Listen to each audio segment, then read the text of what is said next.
어제 이렇게 남북이 개성공단 실무회담을 다시 시작하기로 전격 합의하면서 오는 14일 7차 회담이 열리게 됐습니다. 정부는 회담을 다시 열자는 입장을 북한에 공식적으로 전달하고 본격적인 회담 준비에 들어갔습니다. 취재기자 연결합니다. 김지선 기자. 네, 통일부입니다. 네, 정부가 어제 회담 제안을 수락했는데요. 오늘부터 회담 준비에 들어갔다고요? 네, 어제 개성공단 실무회담을 다시 열자는 북한 제안을 즉각 받아들인다고 밝힌 통일부는 오늘 공식적으로 이 같은 입장을 북측에 전달했습니다. 오전 10시 40분쯤 우리 측 회담 대표단의 김기용 수석대표 명의의 이 판문점 연락망을 통해 전화 통지문을 북한 박철수 대표단장 앞으로 보냈습니다. 지난 열흘 동안 차분하게 북한 반응을 기다리던 통일부는 본격적인 회담 체제로 돌입해 다시 바쁘게 움직이고 있습니다. 국내에서 휴가 중이던 6일째 통일부 장관도 어제 오후 급히 서울로 돌아와 바로 회담 준비에 들어갔습니다.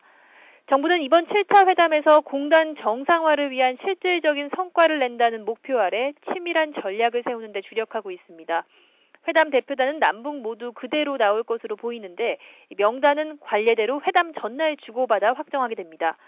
정부는 이번 회담이 개성공단 운명을 결정지을 수 있는 중요한 갈림길이 될 것이라고 판단한 듯 회담과 관련한 구체적인 사안들에 대해서는 극도로 신중한 자세를 보이고 있습니다.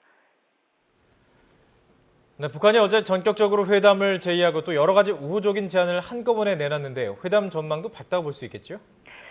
네, 이 북한이 갑작스럽게 태도를 바꿔 긍정적으로 나왔다고 해서 회담 전망도 그저 낙관하기만은 좀 조심스러운 상황입니다. 이 넉 달 동안 끌어온 공단 운영 중단 조치를 북한이 스스로 풀겠다고 밝히고 나선 부분은 일단 긍정적으로 볼 수 있습니다. 하지만 달리 보면 사실 이는 지난 6차례 회담에서 북한이 줄기차게 제기한 조속한 공단 재가동 요구와 다를 바가 없습니다.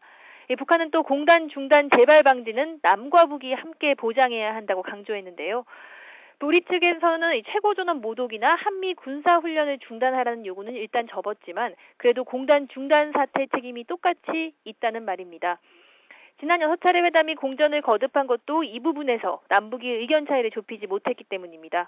따라서 이번 7차 회담도 사태 책임 부분에 남북이 어떻게 의견을 모으느냐에 따라 성패가 좌우될 것으로 보입니다. 지금까지 통일부에서 YTN 김지선입니다.